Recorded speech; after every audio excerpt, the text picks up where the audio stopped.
Hello and welcome to This is the Way, a podcast on Chinese philosophy. My name is Richard Kim. And I'm Justin Tewalt. Hey, Richard. It's been a while. Hey, Justin. Yes, it has. You can't be in a bad way right now because I know that, well, maybe it is. I don't know. It's oftentimes very tough when you're taking care of a family. But I'm thinking at least you have the semester off from teaching for family leave. And so I'm wondering how that's going. Like, you spend a lot of time at home. Do you ever get out of the house? Right. So I am fortunate in having parental leave for this spring semester. That's right. So I take care of our newborn 9-month-old Philippa often. And in the morning, I get a few hours. We get a little bit of help. And so I'm able to get out of the house, which is great. And every morning I've been going for the past few weeks to Notre Dame Dining Hall. So we moved here to South Bend, Indiana, because my wife has a tenure track job at Notre Dame. Yeah, in the theology department. Yeah, so which is great. So we're very happy. But also we went to grad school here. So I've been revisiting these old places. And as a graduate student, one of the things I used to love doing is going to the dining hall. So they got good food. They never kick you out. You could just hang out there for hours. And it's not too expensive. It must have a good atmosphere. Yeah. Dining halls don't usually feel very homely. Yeah, it's really nice. And so that means just like my usual academic year, when I'm teaching, I'm often surrounded by, undergraduate students. I teach at Loyola Chicago, and of course, those are all college students too, just like Notre Dame. What's weird about being a college professor is all the students you teach, they range generally between like 18 and 22 or so. And so they stay right around the same age every year. But of course, we do not. We keep getting older and older. And so initially, right, we find ourselves to be kind of hip and cool and young. But certainly there comes a time in all of our lives when it's not quite true anymore. Or maybe it was never quite true. Because it depends on who you are. But Justin, has that kind of struck you? I do find it really kind of strange and interesting. And we're both also getting older, I guess. But yeah, the culture, the age, there's a certain gap that keeps widening. Yeah, well, you have any thoughts about that? Yeah. Oh, yes. I mean, it's something that's maybe not discussed very often, but it's something that I think everyone goes through. Everyone who's sort of institutionally committed to education, they experience this increasingly yawning gap between them and the students that they're teaching. I remember when I first started teaching, the very first semester I was teaching 3 courses, and in each of those courses, I walked into the room and everyone just kind of ignored me. They don't usually ignore the professor when the professor walks in, but they did. And I could tell because they just assumed I was another student. And then I walked up to the front and some people's mouths dropped open. And anyway, I'm not saying that they were really shocked. I didn't look like I was 18 or anything, but they just, I was young enough. I looked young enough that they assumed I was a student too. I used that to my advantage in my early teaching. I made jokes that I know that I felt like they could relate to. I used some like jargon and slang that they were familiar with. Yeah, and I just can't do that anymore. There's no question. Like, I'm not even able to connect, and at least not on that level. So I'm not able to connect as a peer. And that is sort of, I mourn the passing of that ability. But on the other hand, it is one of the beautiful things about human society that we have this expectation that there will be differences in age, and people kind of know how, if they have the right sort of upbringing and everything, they know how to relate to people of different ages. Yeah. And of course, there is something to this Confucian idea that you rightfully, well, maybe I'm just, flattering us as older people, but that you sort of rightfully earned the respect of the younger generation as you get older. So I'm sort of easing into it. I'm 49 now, but it's funny that I think I was, you're 42, right? I'm 41. Oh, you're 41. Okay. Sorry. Just for the record. Basically the same thing. Our audience can't see you, but you don't even look 42. You look quite young. You have your hair, you don't have, unlike me, you don't have any gray hair or anything. Yeah, I'm getting them very slowly, but yeah, my kids like to point them out. Oh, yes. I see it. Yeah. So it's happening. It's happening. But yeah, you mentioned like different ways of speaking. I am picking up here and there on like slangs and jargon, like different new phrases, like words that people used to use like back in the day. Some people don't use it anymore. Like, I don't know, like hip, or I don't know what people use. What is it? There's some phrases nowadays that the kids, so to speak, use. flexing. I've heard that word. Oh, like, oh, this person's just flexing. Yeah, that's right. They say flexing. Yeah, I remember when I first started teaching, they used the word hella as both an adjective and an adverb, kind of as an emphasizer. Hella being short for hell of, I guess, you know. So it was hella hard, which is, I guess, a way of saying very, very hard, you know, or difficult, or this is fire. Have you heard that? No, it's fire. No. Oh, really? The idea is fire. Oh my God, yeah. I like that for some reason. Yeah, it means it's just like really, really cool. Or, oh, that drama was fire. Oh, that's, yeah. Well, I'm learning a lot, actually. Yeah, I haven't heard. Yeah, there we go. Yeah. Probably people have used the term fire in that way around me, and it just didn't even register, you know? Yeah. That's another thing that happens as you get older. You don't feel the need to keep up so much, you know? Well, actually, this is nice. I mean, we happen to discuss this particular issue because it's related to the topic that we're going to discuss today. So we like to have a specific question that we're going to focus on in each episode, at least in the episodes where it's just the two of us. But we also like to have a passage that we sort of focus on in conjunction with that issue.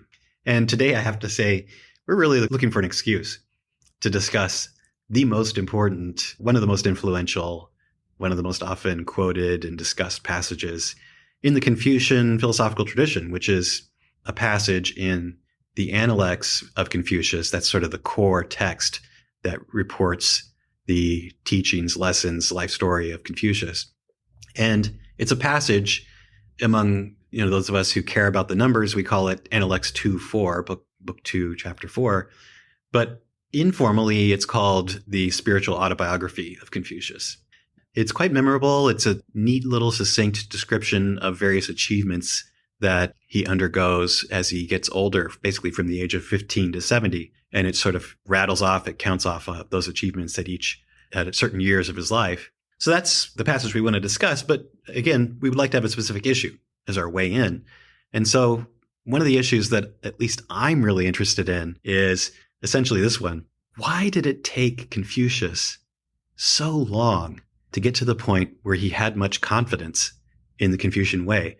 Why did it take him so long to get the kind of knowledge and understanding that it seems like you would expect a sage to achieve much earlier in life as it did? So according to the account that we'll find in this spiritual autobiography, it wasn't until he was 40 that he was free of doubts about the Confucian way. It wasn't until he was 50 that he had this kind of understanding of this deep underlying thing, or maybe principle, or kind of mission in life that he calls the heavenly mandate.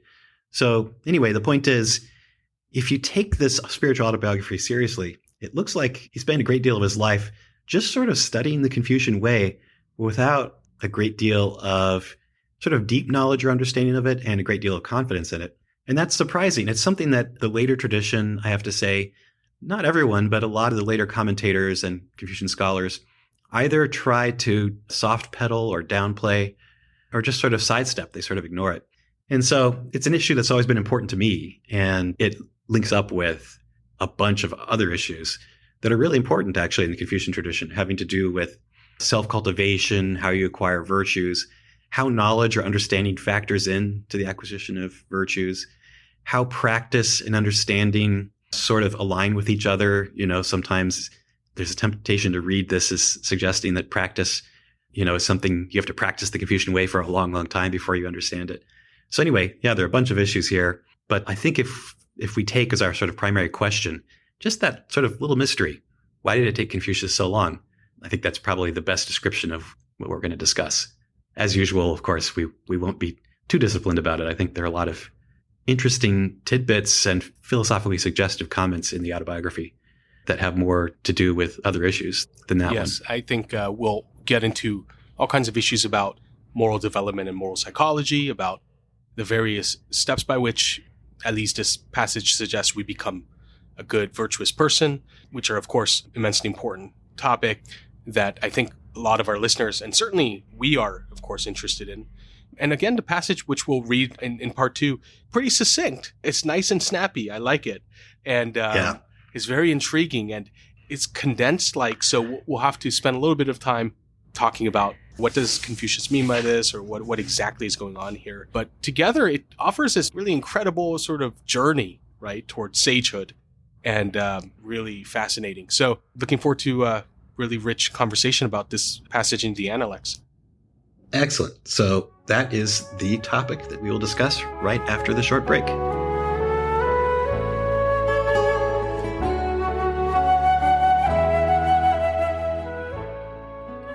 All right, so today we're going to discuss Analects 2.4, which offers a spiritual autobiography of Confucius, where he sketches out how he became good, how he became a sage.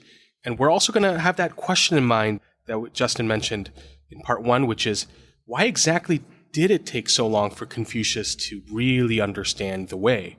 And I think we should begin, Justin, by reading the passage itself. It's not too long, and it's really interesting and intriguing, but we'll end up, of course, reading it maybe more than once, but it'd be nice to have that passage in front of the listeners' ears. And so, yeah, Justin, it seems like you have a little modified translation from the Edward Slingerland translation from the Hackett. Yeah, would you like to read that for us, Justin? Yeah, that's right. So Edward Slingerland has a great translation of the Analects, and oftentimes I kind of prefer to stay out of these disputes about translations, so I wouldn't normally do a lot of modification. But basically what's going on in this passage is that there are a few lines which are where language is clearly being used in an extended or metaphorical sense. And so if you translated these lines very kind of minimalistically or cautiously, people wouldn't even wouldn't be able to make sense of it. And so the translator can't help but interpret a little bit. And that's fine, and that's good. I think that's a good practice if you want to make a translation readable. But just for the sake of helping our listeners see which lines are controversial and which lines can be interpreted in many different ways, I'm going to translate it more neutrally. So I've modified Slingerland's translation and just kind of opted for the most cautious translation of the controversial terms, the ones that's, like kind of the most literal meanings, so that we can appreciate how it is that later Confucian commentators and philosophers managed to read these lines in such different ways. All right, so here it is. I'll give you a warning of what you're about to listen to. So it's Confucius from the age of 15 to 70. There's sort of 6 way stations, beginning at 15, then it jumps to 30, then 40, and it kind of continues every decade all the way up to 70. Each of those way stations, he describes a sort of significant achievement. All right, so here it is. The master said, "At 15, I set my heart-mind on learning. At 30, I stood straight. At 40, I became free of doubts." That's going to be important. At 50, I understood heaven's mandate. At 60, my ear was compliant. At 70, famously, he says, I could follow my heart's desires without overstepping the bounds. At 70, I could follow my heart's desires without overstepping the bounds is a very quotable line that is sort of echoed down through history. Yeah, so those are the 6 steps in the autobiography. And I have this sort of, if you kind of bear with me for a minute, everyone, I have this rule when I teach, I call it the rule of 3s, that if there are lots of individual items, basically more than 3 individual items to introduce to students, I assume that's too much to wrap your mind around in a way that allows you to sort of appreciate how they hang together as a whole. So I break it down into subgroupings such that, they're all sort of organized under different headings. And so what I'm going to do is take those 6 steps and break it down into 3 stages.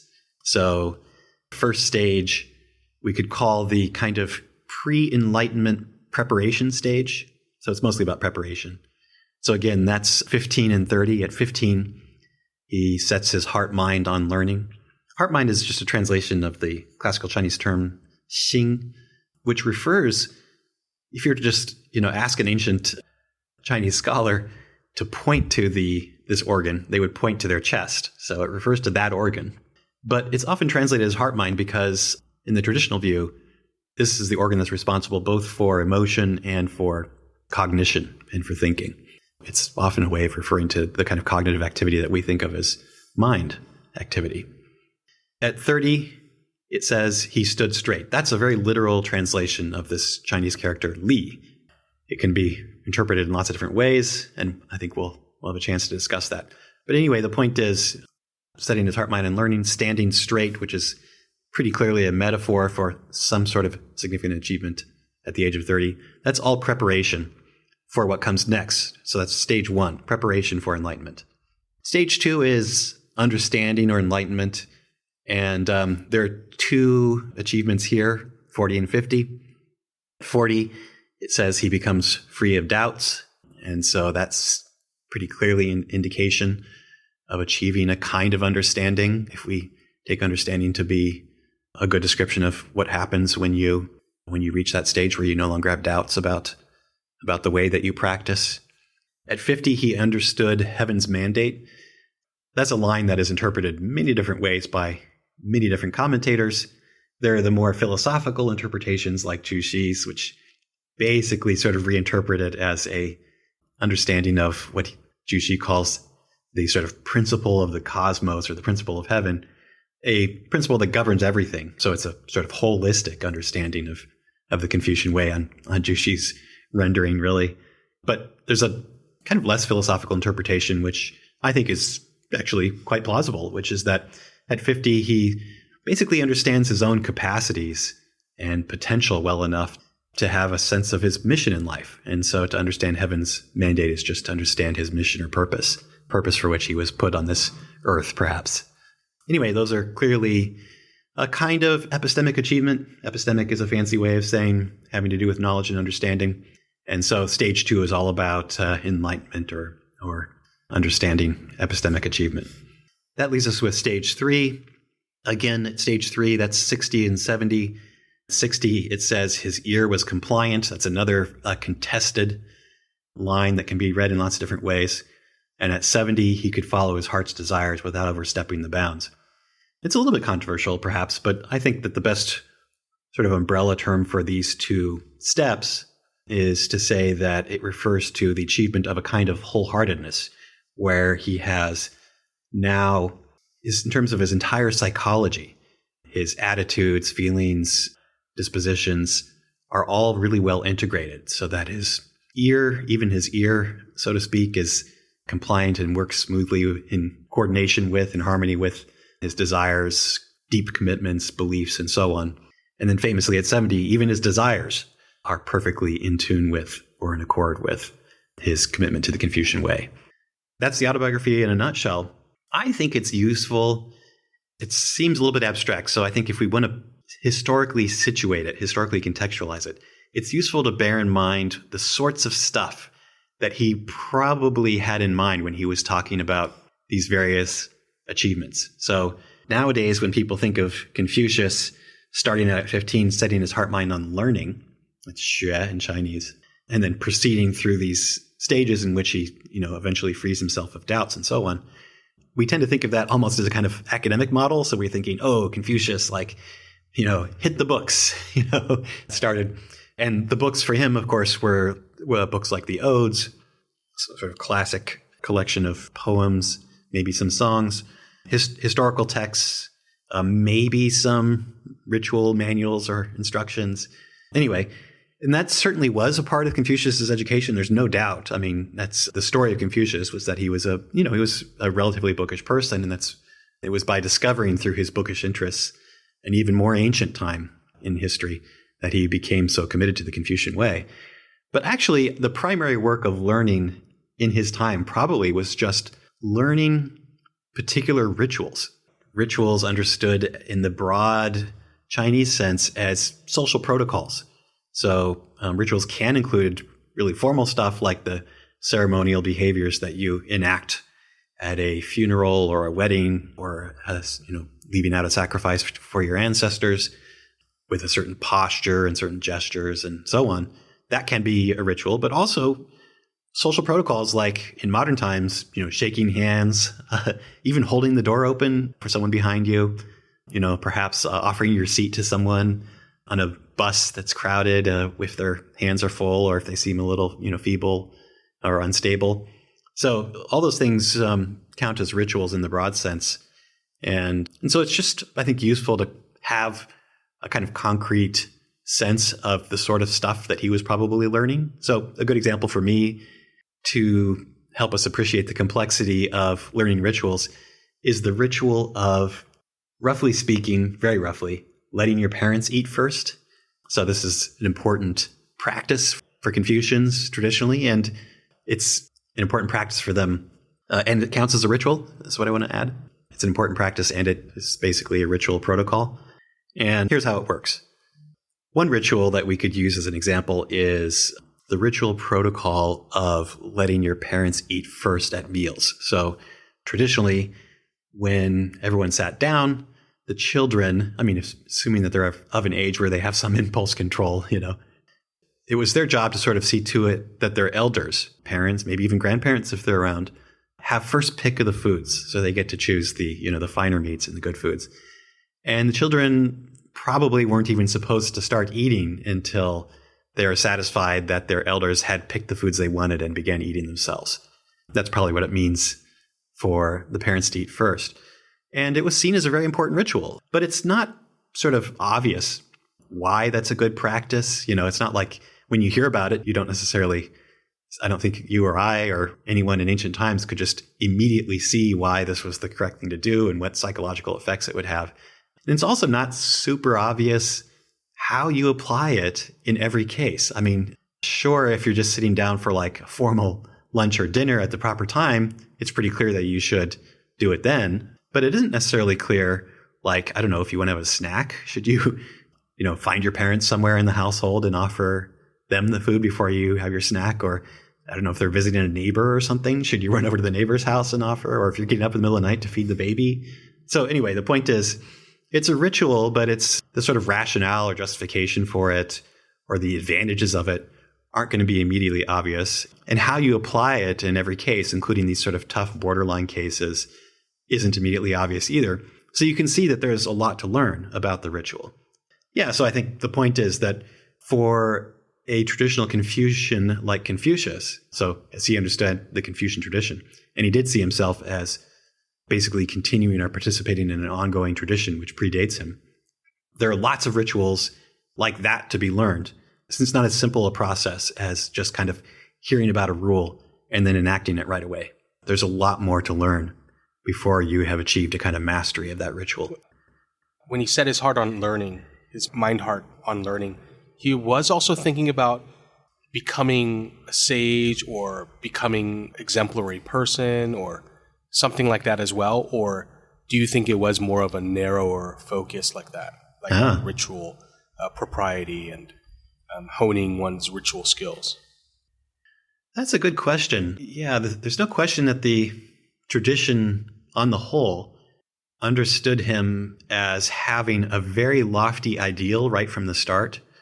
So I think if you were to ask most traditional Confucians what it was that he set his heart-mind on at the age of 15, they would say it was on learning the Confucian Way, and it was for a specific purpose, which was to become a sage himself. Because just expected, I think, in a way, that Confucians have lofty ambitions, that they don't cower from really ambitious goals, at least when it comes to the cultivation of virtue, when it comes to striving to be a better person. If he didn't at least aim to become a sage, that would suggest that in some sense he was lazy or not fully committed. That's how they understood it traditionally. But actually, there's this really interesting question, which is, what did the historical Confucius think? And I have to say, if you spend a lot of time just with the Analects and not with the later thinkers that I work on, then you'll find that he comes across as actually a pretty humble guy. So humble that basically the traditional commentators are constantly sort of apologizing for him or explaining away some of the humble statements, suggesting that he was much more sagely than he lets on and that he knew what he was doing. There's a kind of maybe a false modesty, or they thought maybe it was, somehow immodest for him to declare himself a sage too early. Maybe he wanted to inspire others. Yeah. Right. People make that kind of comment about Socrates, of course, that he's, falsely modest and right, that he knows nothing.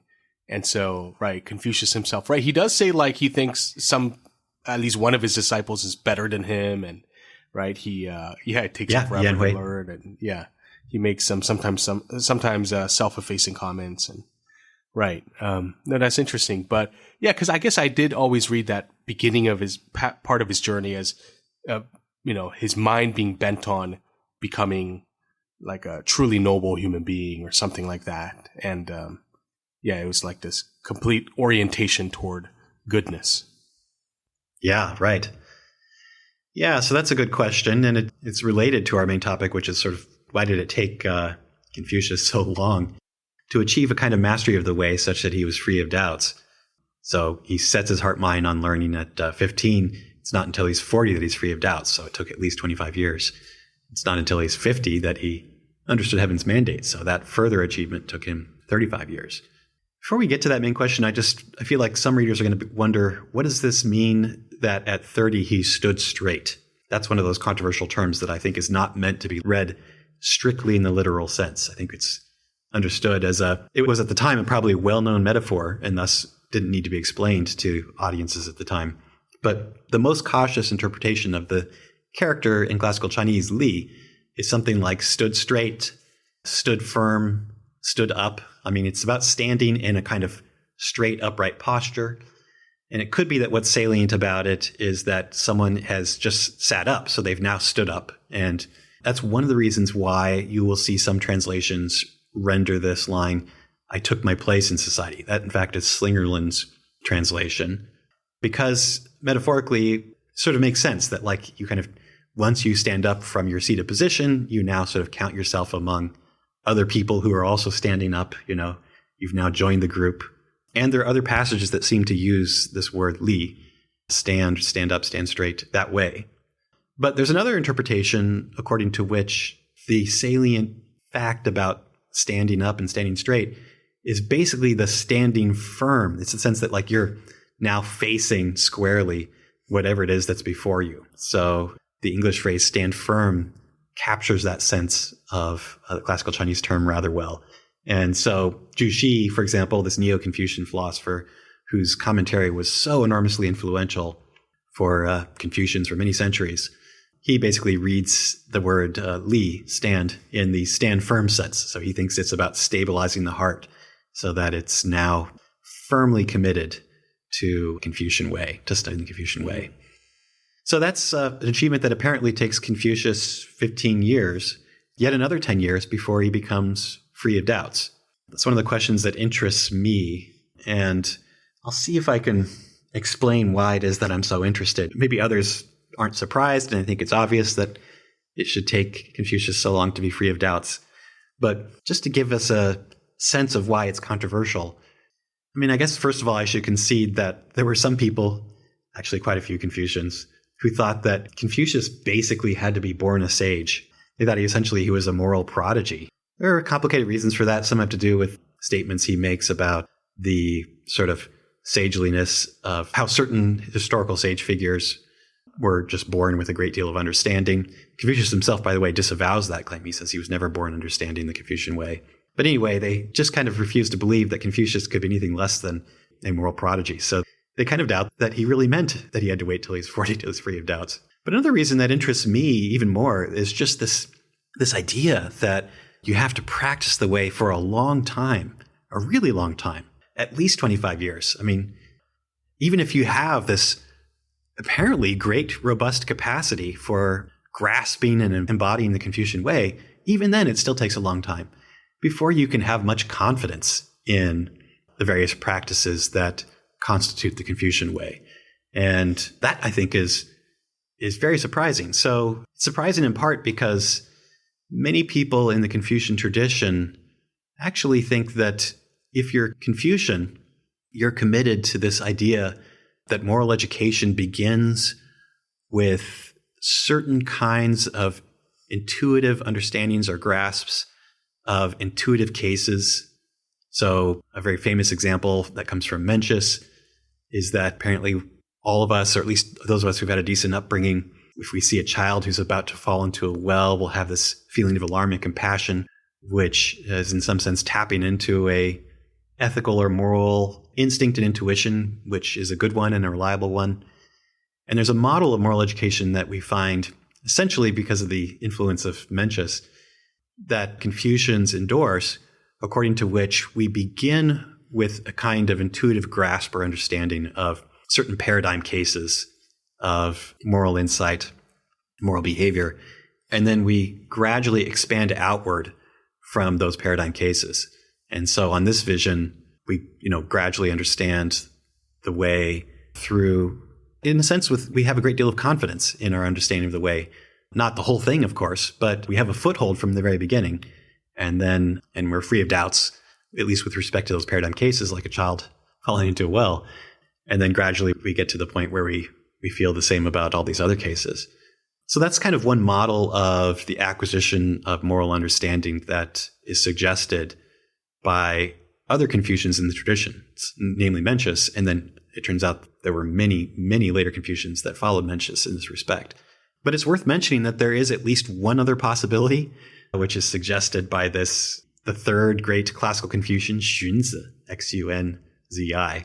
And P.J. Ivanhoe, in his writings on Xunzi, has convinced me that Xunzi actually has a very different model, according to which, to paraphrase P.J., the practice of the Confucian Way runs well ahead of understanding the Confucian Way.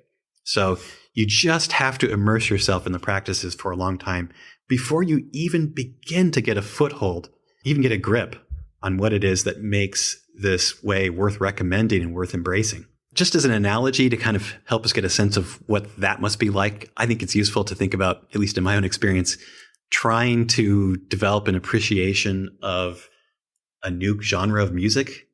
So I don't know about you, Richard, but like when someone, convinces me to try a new kind of music, I don't know, like some more kind of avant-garde jazz or something, maybe Zydeco or something.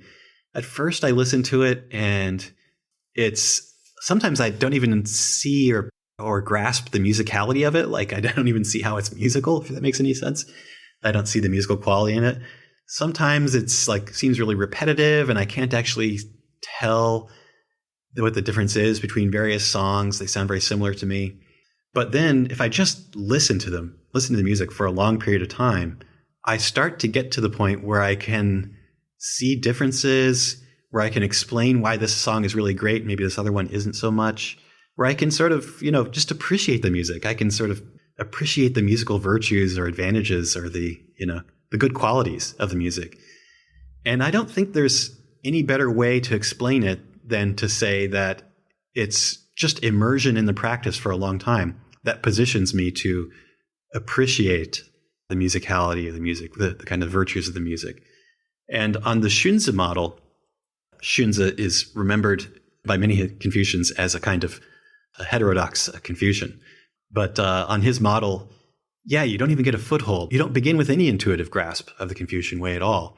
So for what it's worth, it's certainly underdetermined, but I think in this passage, on a straightforward reading, it looks like actually, contrary to what many Confucians want to believe, Confucius might be closer to Xunzi than to Mencius, because it seems like he commits himself to learning the Confucian Way, and it takes a great deal of willpower, right? At least on one reading. He really has to firm up his heart-mind and commit to it and work at it. And it takes him a long time before he has much confidence at all in the Confucian Way or even in individual practices of the Confucian Way on some readings. So that's one issue that interests me, is essentially what sort of model of acquiring understanding is Confucius presupposing here? Is it more like the Mencius model, where you begin with some intuitive understanding and then expand outward from that? Or is it more like the Xunzi model, where you begin more or less without any ability to grasp what it is that makes the Confucian Way worth practicing, worth embodying, worth recommending to others? And only after a great deal of time of immersing yourself in those practices do you develop an understanding of it. Yeah, that's an interesting question.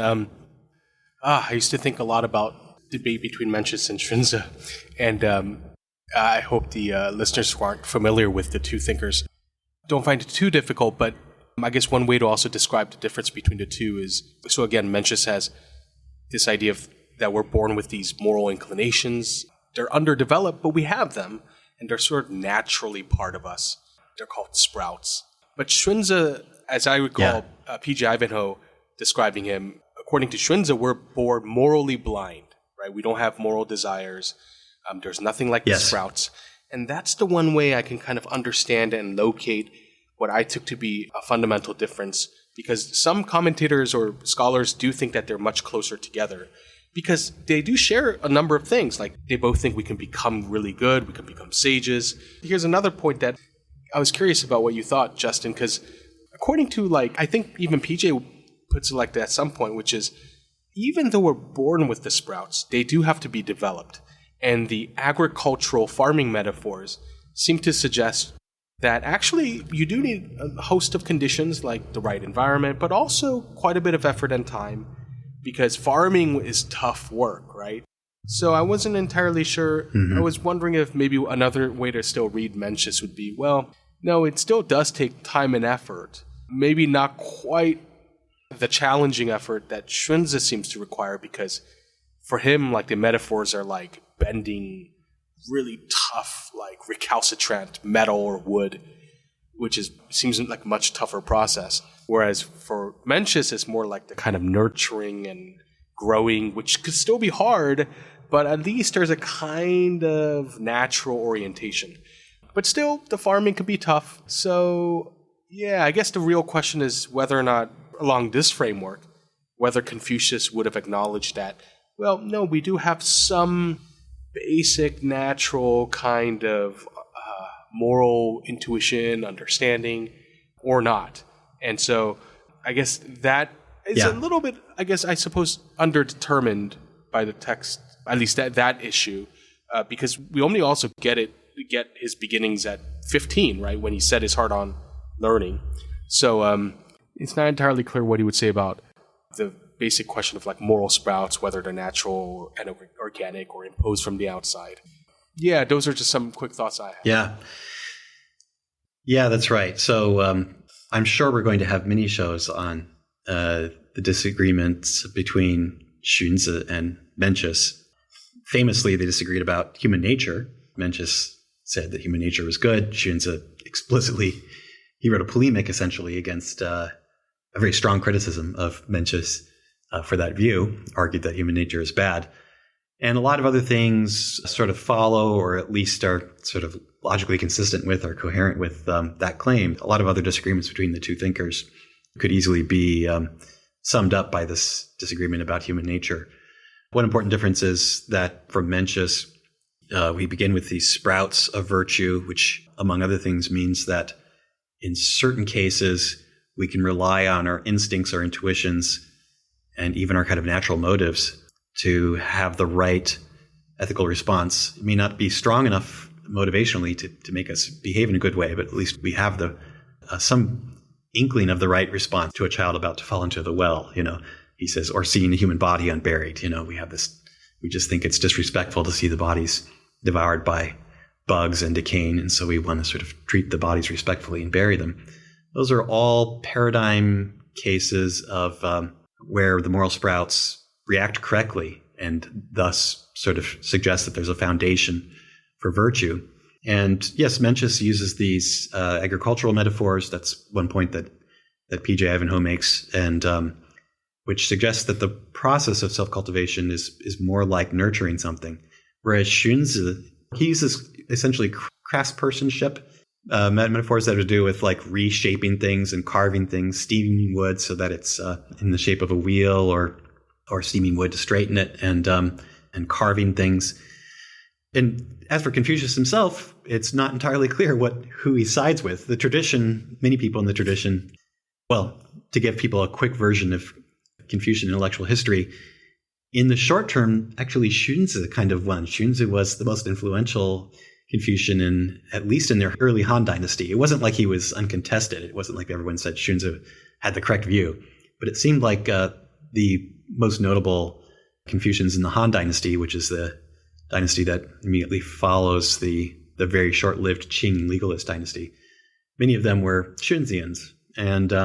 But in the long run, there's no question Mencius won. So for several centuries now, many people who call themselves Confucians have said, including down to this very day, that it's Kongmeng, it's Confucius and Mencius that formed a lineage. They were basically on the same page about all the big issues.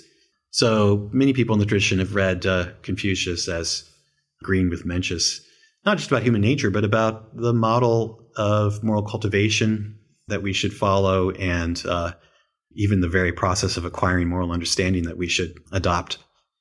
I don't usually go far out of my way to challenge the consensus view, but on this one, I have to say I'm very tempted by the view that Xunzi understood Confucius better than Mencius. So there's nothing in the Analects to suggest that we have sprouts of virtue. If anything, it looks like we begin with very little understanding, and moral cultivation is, a great deal of hard work. So there's another passage, I can't remember the number right off the top of my head, but where a student quotes a poem from the Odes, a classical text, which likens the process of cultivation to carving jade, and grinding. So basically, very much a craftspersonship metaphor and not an agricultural one. It's not about nurturing a plant and giving sprouts sunlight and fertile soil and that kind of thing. I mean, as you say, Richard, I think that's, strictly speaking, the safest thing we can say is that the evidence in the Analects is underdetermined. But there sure is a lot to suggest that even Confucius himself began with basically very, very little understanding of the Confucian way, and he had to practice it a long time before he acquired that understanding. Some other evidence that's worth mentioning is Analects 8-9, I think. So that's a pretty famous and contested line, a lot of argument about it, where he says the common people can be made to follow it, and usually it is taken to be referring to the way. So the common people can be made to follow it, but they cannot be made to understand it. So that suggests that common people who haven't engaged in much formal education don't have an understanding of Confucian way. There's room for maybe sneaking in a kind of backdoor claim that they have some preliminary or basic or like a small grasp, or they understand a corner of it or something. But I think the most straightforward reading seems to be more Xunzian, more in lines with Xunzi. Another passage is Analects 2:15. He says, "If you learn without thinking about what you have learned, you will be lost. If you think without learning, however, you will fall into danger."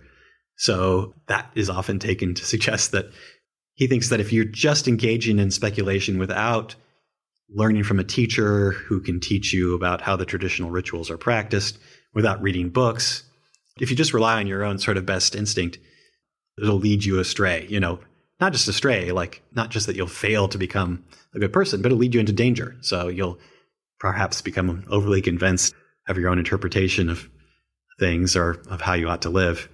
And that's wrong. So yeah, it's hard to say for sure, but it is striking. In the Autobiography, Confucius admits that it takes him a long time to get to the point where he is free of doubts. I think we should also clarify. So free of doubts, I think some listeners might wonder, what exactly does that mean? Free of doubts about? Yeah. About what exactly? Yeah, right. So what it says in Chinese is 不惑. So the most literal but very clunky translation would be undoubtful. At 40, I was undoubtful. But that's just not a felicitous translation because it's not, kind of idiomatic English. But yeah, so it's sort of like it's the opposite of having doubts. Another interpretation of 不惑is maybe free of perplexity or confusion. That's another defensible way of rendering it. But actually, this is an interesting point here because just as I've said that I find it surprising that Confucius had to wait till he was 40 before he was free of doubts, so too have traditional commentators found it surprising. It's hard to say what the consensus position is among the commentators. There are so many, and I've spent the last 2 days reading lots and lots of commentaries. But it seems like the consensus is to downplay the interpretation which says that he doubted whether the Confucian way was right or not. The tempting way of reading that line at 40 is to say, finally at 40, he no longer doubts the Confucian way, this great tradition with its rituals and its recommendations about how people should behave towards their family members and friends and so on. It was, up until 40, he wasn't entirely sure, right? There's still some, he had some kind of reservations, or he was a little reluctant, or he just wasn't entirely confident. That's one tempting way of reading it. Most commentators don't like that. So what they say instead is quite interesting. They say, okay, at 40, he's free of doubts. What is he free of doubts about? Or he's free of confusion. What is he free of confusion about? We think, well, it's not that he's had doubts all this time about the Confucian way. Instead, it must be something more specific. So they look at this later passage, Analects 9:30, book 9, chapter 30, where Confucius says, he kind of sets up degrees of epistemic achievement.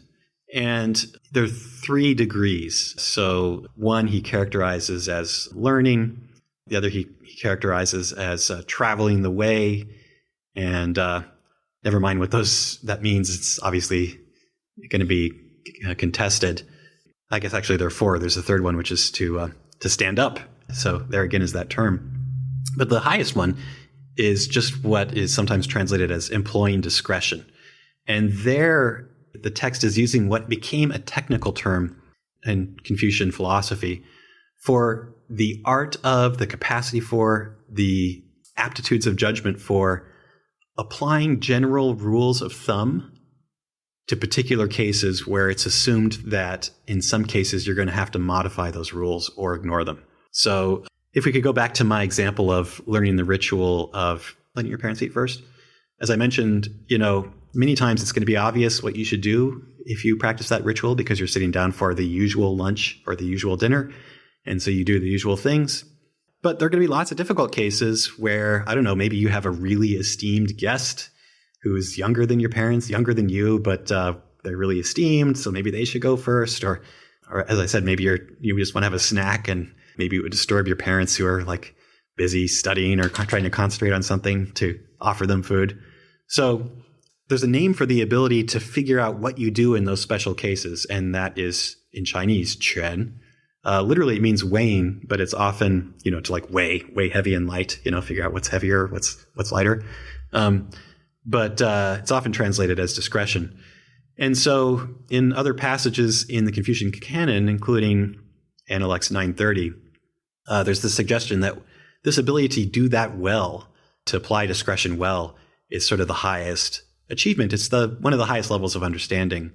And so one way that Confucian commentators have come to grips with this really striking claim that it took Confucius until he was the age of 40 to be free of doubts is to say, no, it's not that he was free of doubts about the Confucian way. Surely he was free of doubts about the Confucian way by the time he was 15. Otherwise, he wouldn't have set his heart mind on learning in the first place.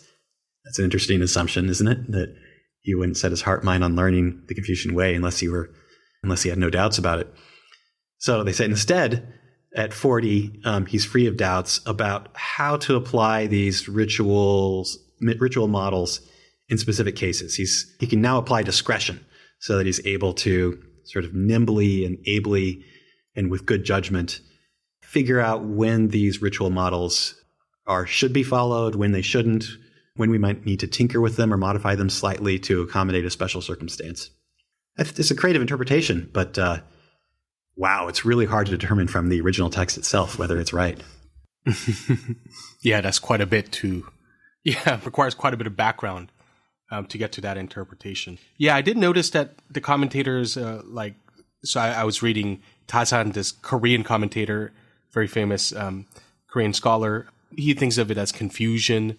I was thinking, it seemed to me like confusion, or I was free of confusion, is often the way they go. Maybe partly because of this worry, or that they don't want to attribute doubt to Confucius regarding the way itself, or the Confucian way itself.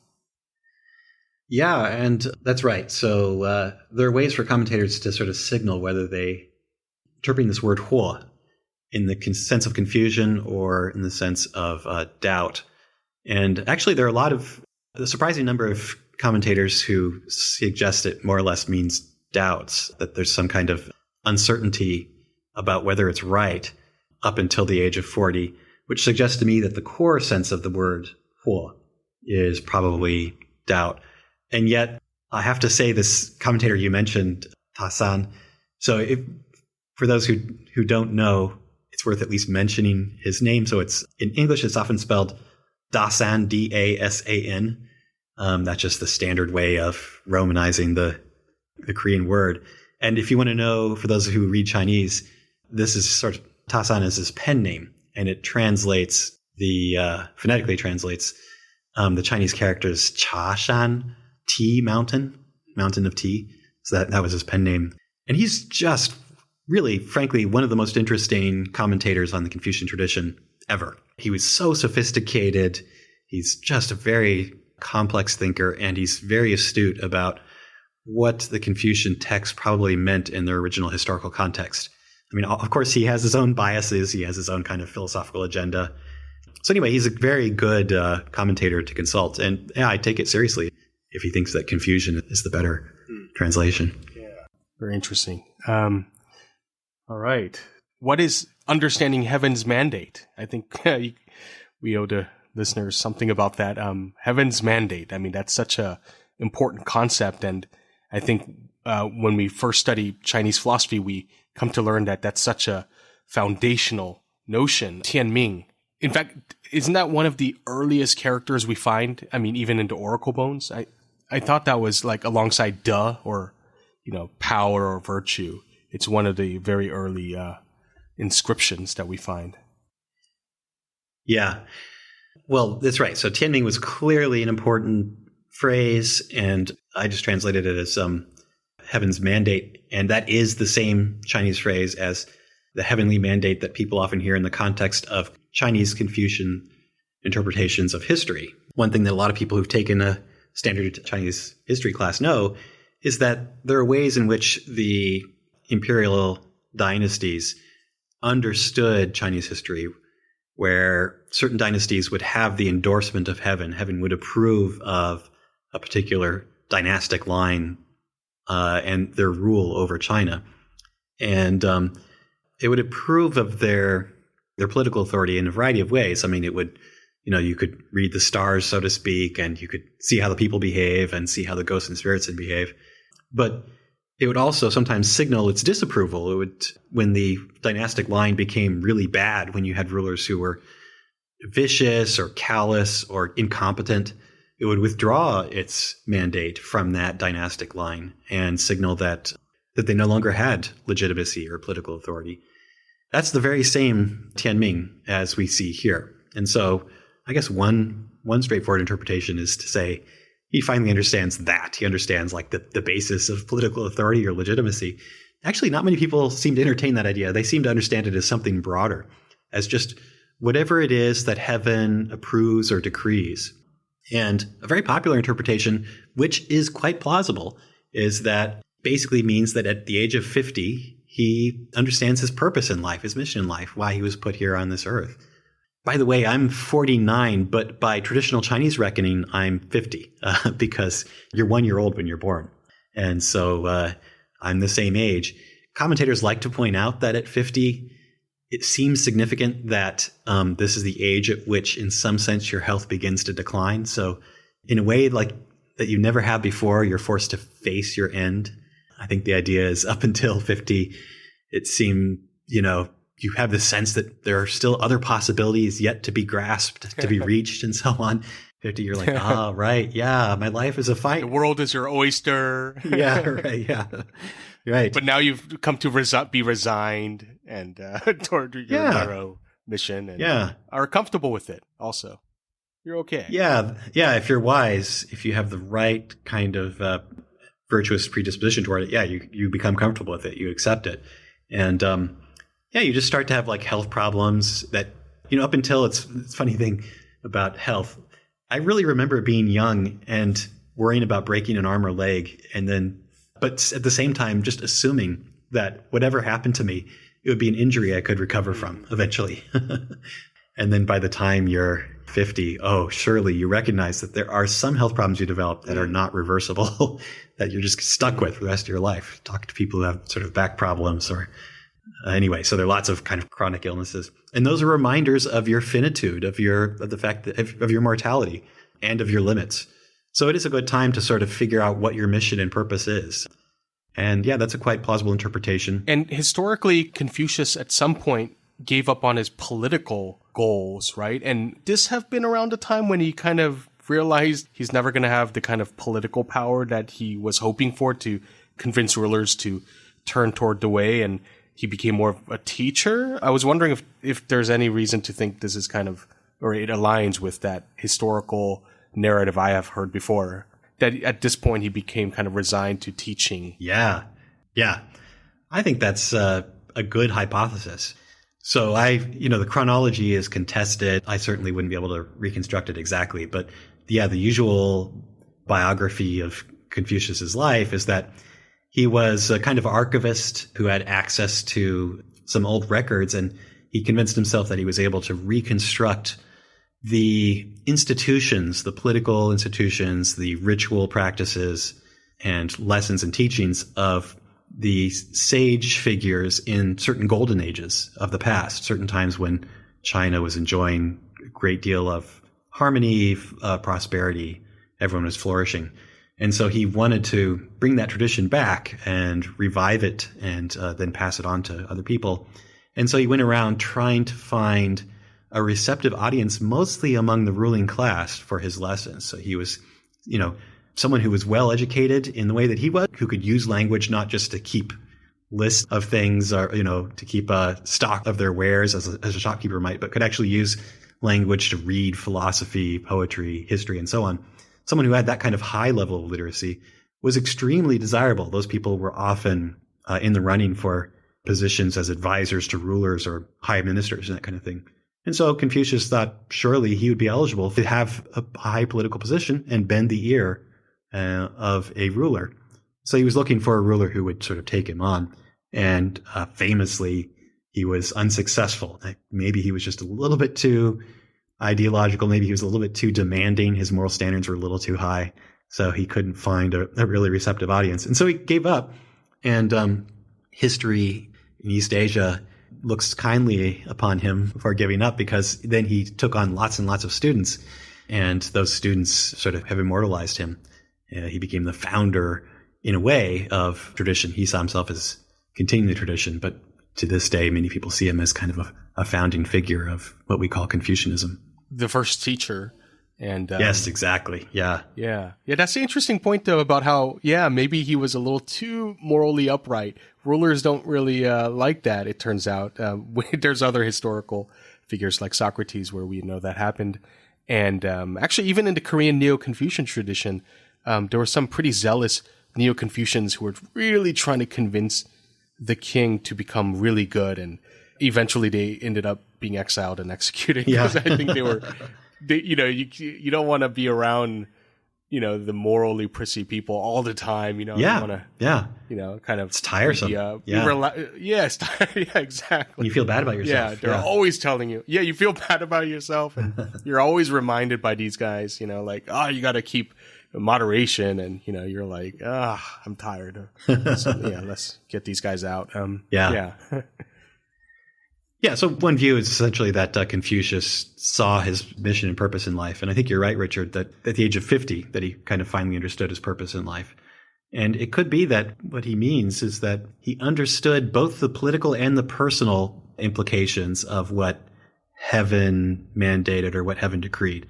So politically, he saw that he had a kind of, that maybe this was not the right time to find a receptive audience for his teachings among the ruling class, among essentially the rulers themselves, the people who heads of state.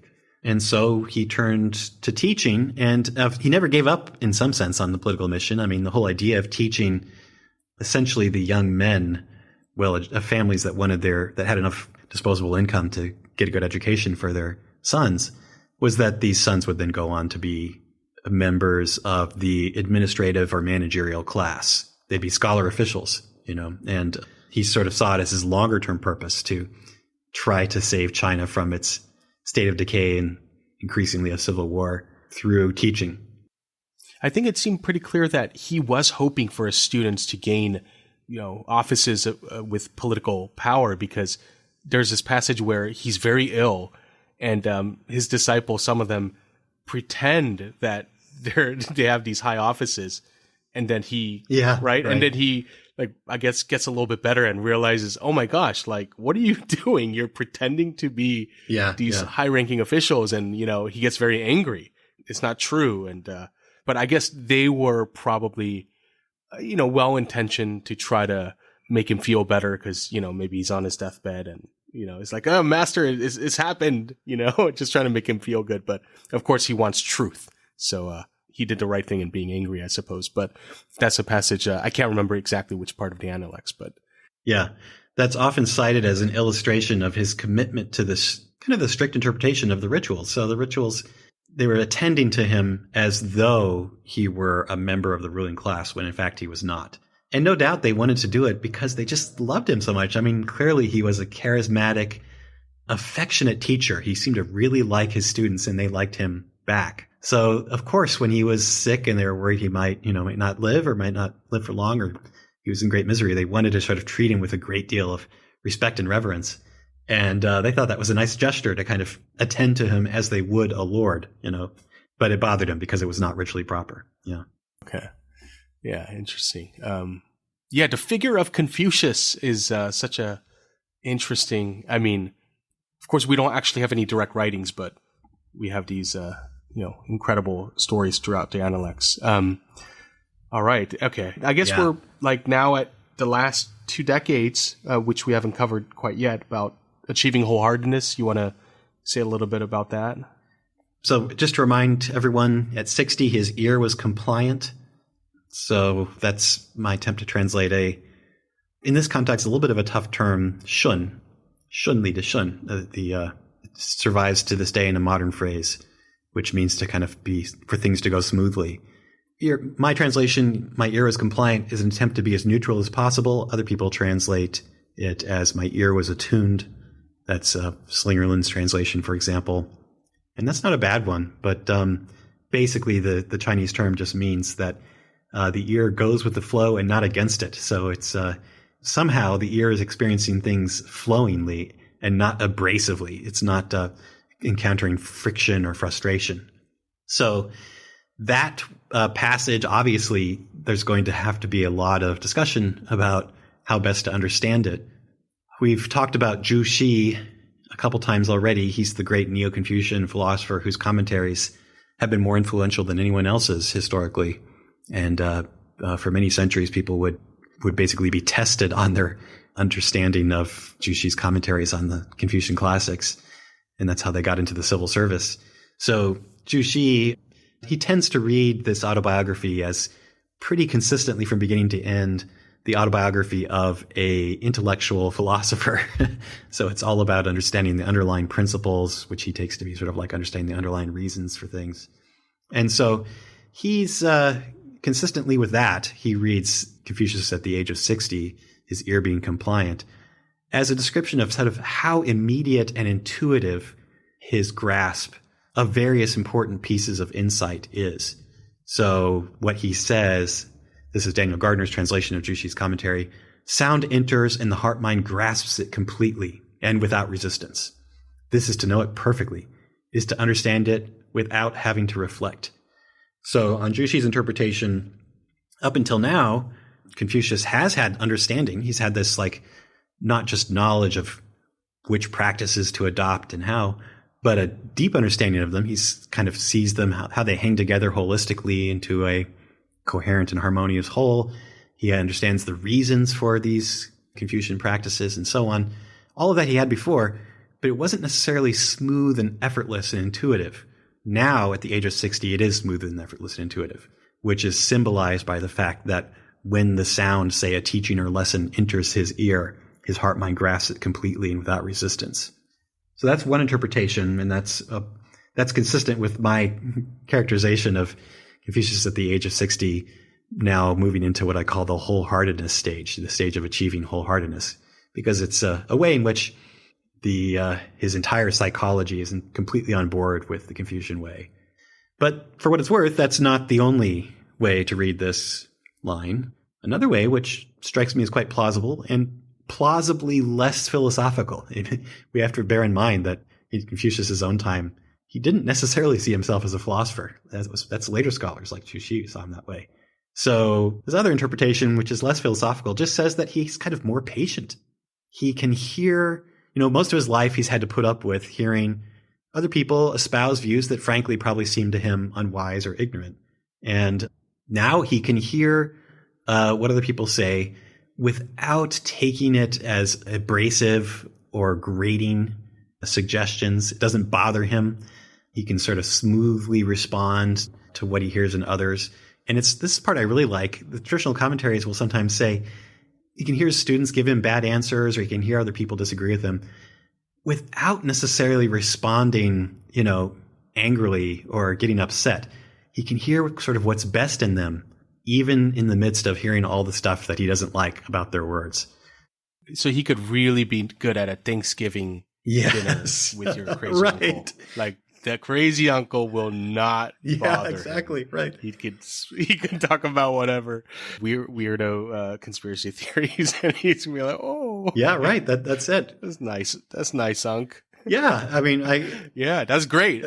I would say, wait, he's 60? Okay, so I still have a lot of many years to go on this one. Right. I think it's suggesting, in the first instance, that it's a pedagogical virtue. It's the virtue of a good teacher, that he can hear students give him the wrong answers But I think, it's also meant he's constantly encountering people that he disagrees with, and the Analects records that, and explaining what he finds wrong-headed about their views, even as they sometimes criticize him. Sometimes he kind of responds, "Oh, this is interesting. There are passages in the Analects where people criticize him," and he kind of laughs it off. He jokes about it. That's right. Should I practice charioteering? Yeah. Archery or charioteering. Someone criticizes him for not learning all the gentlemanly traditional arts, and he sort of jokes about it. So as if he seems to understand that really mastering things like archery isn't going to do that much to making him a great archer is not going to make him a sage. So that sounds like maybe Confucius at 60. Yeah, it's a very plausible interpretation. And that brings us then to 70. So here I have to say there isn't that much disagreement among the commentators. There's more just kind of big picture stuff about the implications. But in terms of the sort of core vision of what Confucius was like at 70, everyone agrees. I mean, it suggests the line is he could follow his heart's desires without overstepping the bounds. The one issue, kind of philological issue, is that this character that's being translated as follow in older editions of the text have a different character. So it's Cong in Chinese. That's how it's pronounced nowadays in modern Mandarin. But there's this other character with the silk radical on the left that would be pronounced Zong, so Z-O-N-G rather than C-O-N-G, and also fourth tone rather than second tone. And with the silk radical, it means indulge. So there was this older interpretation according to which he basically said he indulged his heart's desires without overstepping the bounds. It's a little bit stronger, right? And maybe someone who transcribed the text sort of backed off that stronger interpretation just because it sounded a little too much, like he was a little bit too self-indulgent or something. But in any case, the point is, it's, for me, clearly a vision of what I want to call wholeheartedness, where psychologically speaking, he's all on board with the Confucian way, and he doesn't even want to overstep the bounds of propriety. He doesn't want to behave in ways that are ritually improper. I don't think it even occurs to him in a sense that to do so, not even tempted by it. Okay. So even temptations, he's immune from at this stage. It's just, he only has desires to do what's good or right according to the way. Yeah, that is quite an achievement. Yeah, I guess. Right. Yeah. Kudos to him. Yeah. That's not me yet, but of course he was 70, so I still have about 30 years. Yeah, actually, I think these are not meant to be too precise. That would be reading this passage the wrong way if you thought, all of a sudden at 70, his desires no longer overstep the bounds. The idea is that it kind of marks, he's past some critical threshold or something, Up until then, presumably, he's achieving this ideal outcome, this kind of wholeheartedness to a lesser degree. And I think we've all experienced that to some degree. It's kind of a banal example, but I still remember when I was young and my parents took me to the store, like a big supermarket store like Target where they had lots of toys.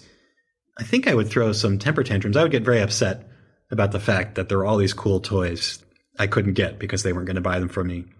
And so I sort of struggled with the temptation, want to buy or take things that actually I couldn't realistically get, because you can't buy all the toys. Yes. And I no longer struggle with that temptation at all. I mean, I go into Target, to a supermarket, to get, paper towels or something. I walk right past all this merchandise that I might be tempted by if I were really allowing myself to entertain the thought of getting it.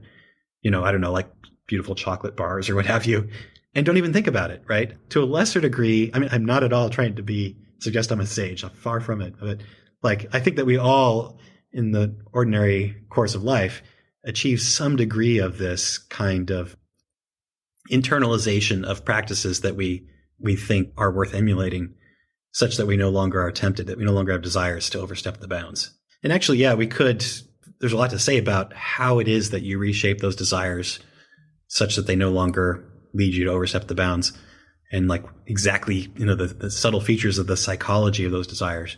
But one way of cashing it out is to say that you don't even entertain the possibility of doing these things that you might otherwise want to do.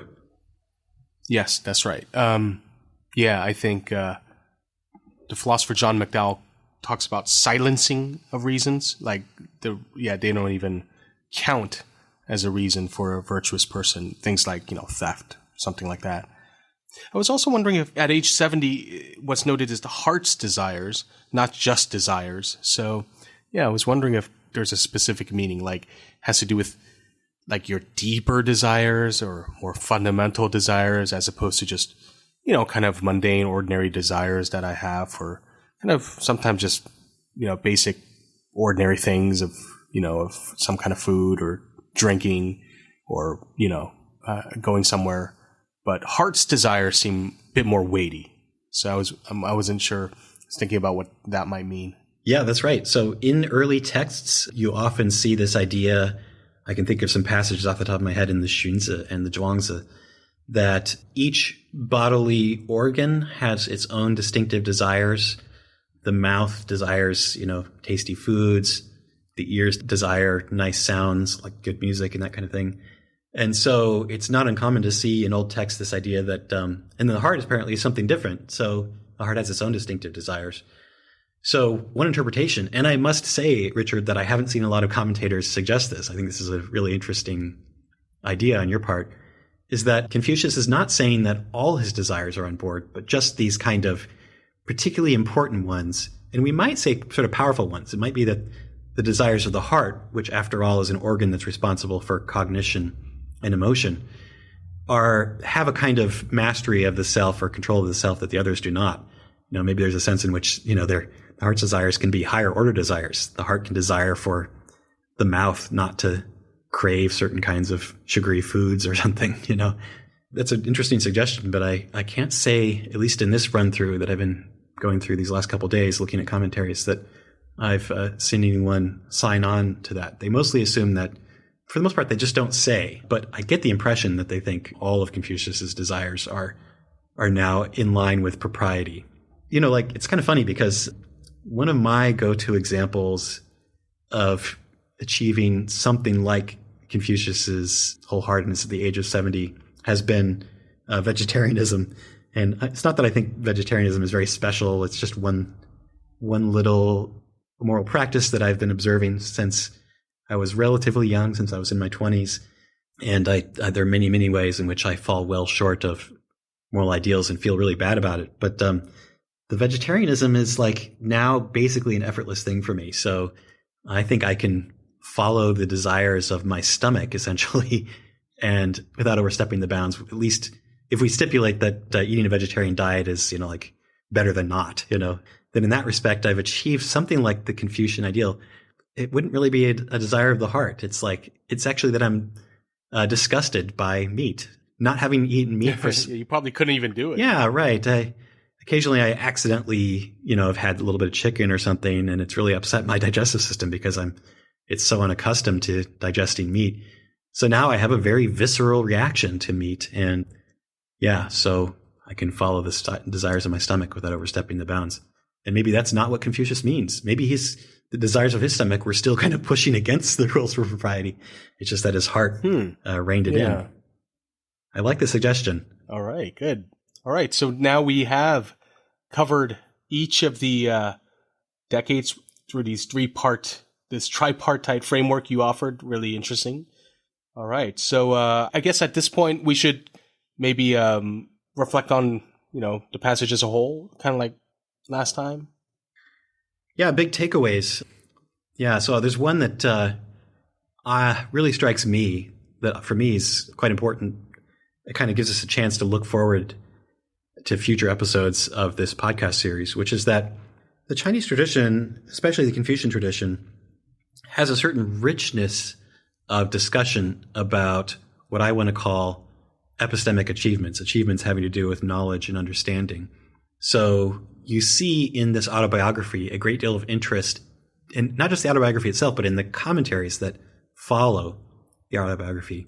You see a great deal of interest in different degrees, levels, depths of achievement in knowledge and understanding. And there's a great deal of discussion about what it means that he's, waits till 40 before he's free of confusion or doubts, and what exactly it is that he understands at 40 or at 50 that he didn't understand before. And I just think there's a richness there that is sometimes lacking in our ordinary ways of talking about knowledge and understanding in English. So my view is that in English, we sometimes use the word understanding to refer to a kind of greater epistemic achievement than knowledge. We don't always do it consistently, but I hear it in the way people talk about, understanding a religion or something. If you say, I know Lutheranism, someone who says that might just mean that they have kind of learned the doctrines and they know what Lutherans think about the Eucharist, and they understand Luther's criticisms of kind of the Pope and Catholicism. But they don't necessarily mean that they appreciate the reasons why Luther, felt moved to establish his own religion, at the time kind of a renegade religion, or why someone might be drawn to Lutheranism. It's usually the word understanding that's reserved for that kind of more profound or deeper achievement where you begin to appreciate the virtues of this system of thought or this religion, or begin to appreciate the reasons for it. I hear it when people tell me, oh, I understand your vegetarianism. Often what they mean is, I can kind of see why you think vegetarianism is the right kind of diet to adopt. They usually then follow up with, but I don't think I should eat. I'm still going to keep eating meat. So nevertheless, there's this special way in which we use understanding to refer to kind of a greater achievement than knowledge. Chinese, for what it's worth, is much richer with epistemic terms. There are lots of terms to refer to different kinds of knowledge and understanding, deeper, more profound kinds, more transformative kinds. There are ways of signaling whether the knowledge you have is through personal acquaintance or more kind of by testimony or indirect knowledge. And so you see that interest in the fine-grained distinctions between kinds of achievements in knowledge and understanding, even in the spiritual autobiography, I think, and certainly in the commentaries. Mm-hmm. Yeah, it's very interesting with different levels of epistemic achievements. Yeah, that's an episode we should totally do, just devoted just to that topic. That would be really interesting to mark out the different varying levels and distinctions among different epistemic states. Yeah. That sounds a little tight, although I think any philosopher would love that. But but that sounds great.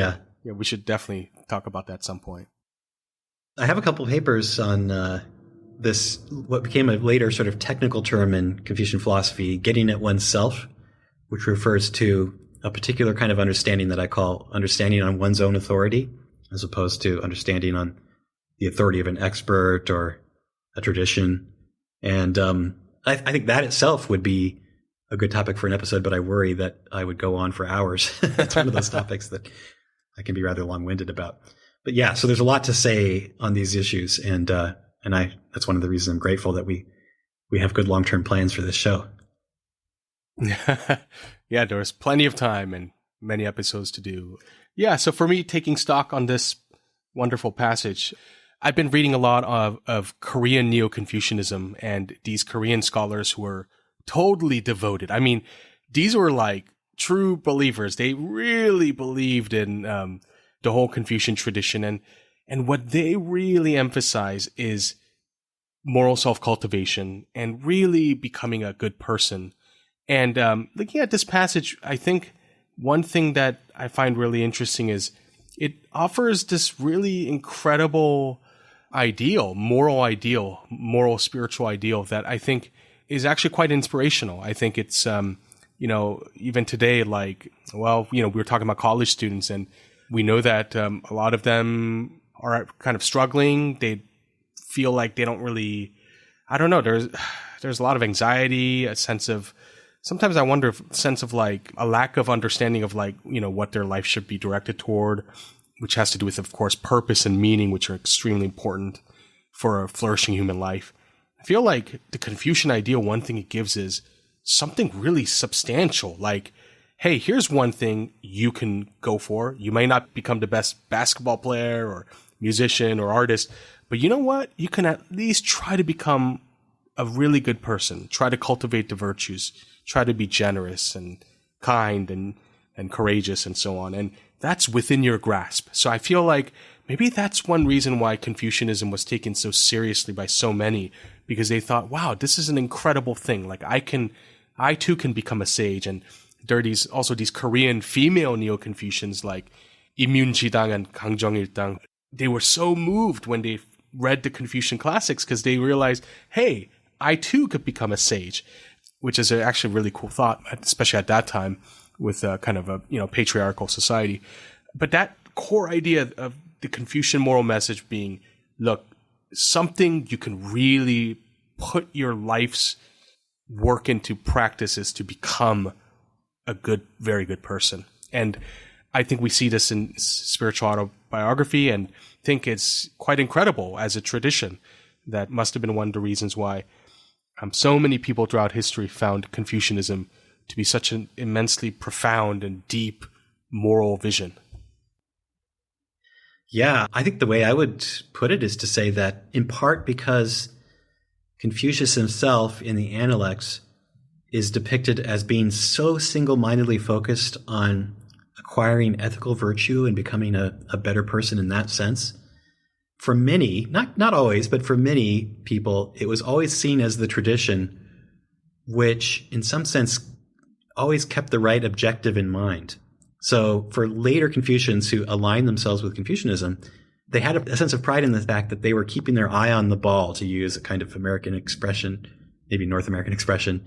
They knew what the primary objective was, and they didn't let themselves get distracted. So a good example of getting distracted is, many religions have a vision of the good life, of the life that you should lead if you want to be a good person, if you want to live well. And yet, it's so easy when you sign up for the religion to get distracted by something else. So that something else could be salvation. It could be like how you can achieve the right sort of afterlife, or at least achieve some sort of liberation from suffering. That's what many later Confucians, once Buddhism came to town, saw as distinguishing Buddhism from their view, as Buddhism was distracted by this picture of achieving nirvana or achieving liberation from suffering. But another thing you can get distracted by is just the kind of intellectual, spiritual spectacle of the system of thought and religion. So when we think back on some of the great theologians and philosophers who articulate a certain vision for a religion or an ideology, one of the things we really admire is how well they argued their views, how they use these great examples and metaphors to articulate them and that kind of thing. And the same thing happened with the Confucian tradition, that there were many later proponents of Confucianism who could articulate a kind of philosophical, big picture, a big concept, systematic view of the tradition, which really impressed people. Just like, I'm impressed by Thomas Aquinas or Aristotle or, all these philosophers nowadays who are good systematic thinkers.